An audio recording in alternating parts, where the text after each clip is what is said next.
નમસ્તે મિત્રો, આજની સ્ટોરી, આજની વાર્તા મારા ભાગ્યમાં કેટલું ધન લખ્યું છે. એક કઠિયારાએ ભગવાનને પૂછ્યું કે મારા ભાગ્યમાં કેટલું ધન લખેલું છે. ભગવાને પ્રસન્ન થઈ અને જવાબ આપ્યો, તારા ભાગ્યમાં રોજના 100 રૂપિયા જ લખ્યા છે. આ સાંભળી કઠિયારો ખુશ થયો. 100 રૂપિયા લખ્યા છે? એ સમયે 100 રૂપિયા પણ બહુ કહેવાતા હશે, કેમ કે તેની બધી જરૂરિયાત આરામથી 100 રૂપિયામાં પૂરી થઈ જતી હતી. એકવાર તેના ઘરે એક મહેમાન આવ્યા. તે કઠિયારાની સાદગી અને સ્વભાવથી ખુશ થયા. તેણે પોતાની દીકરી પરણાવવાની ઈચ્છા દર્શાવી, પણ કઠિયારાએ ના પાડતા કહ્યું કે મારા ભાગ્યમાં રોજના 100 રૂપિયા જ લખ્યા છે, તો લગ્ન બાદ ઘર સંસાર કેમ ચલાવવું?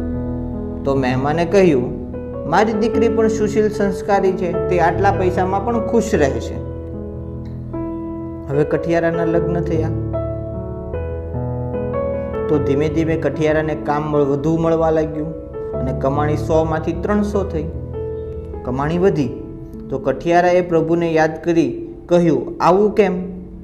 પ્રભુએ કહ્યું, એ વધારાની કમાણી તારી પત્નીની છે, કારણ કે તારા તો 100 જ છે, પણ તું બીજા જે કમાણો છે એ કોના છે? તારી પત્નીના ભાગ્યના છે.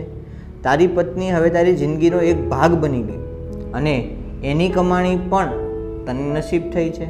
તો કઠિયારો ખુશ થયો, હવે વધુ સારી રીતે જીવવા લાગ્યો. થોડા સમય બાદ તેના ઘરે ફૂલ જેવી દીકરીનો જન્મ થયો.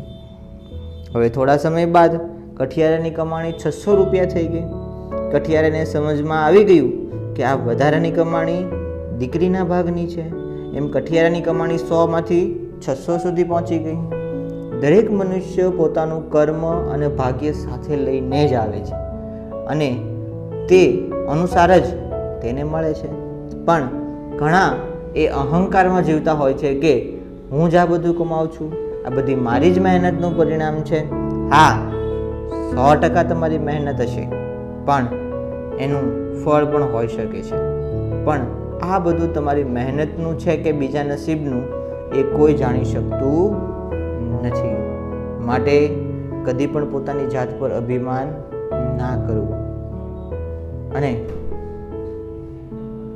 આપણને જીવનભર એ પણ ખબર નથી પડી શકતી કે આપણે કોના ભાગ્યનું ખાઈ રહ્યા છીએ, તો અભિમાન કોઈ પણ વાતનું કરવું નહીં.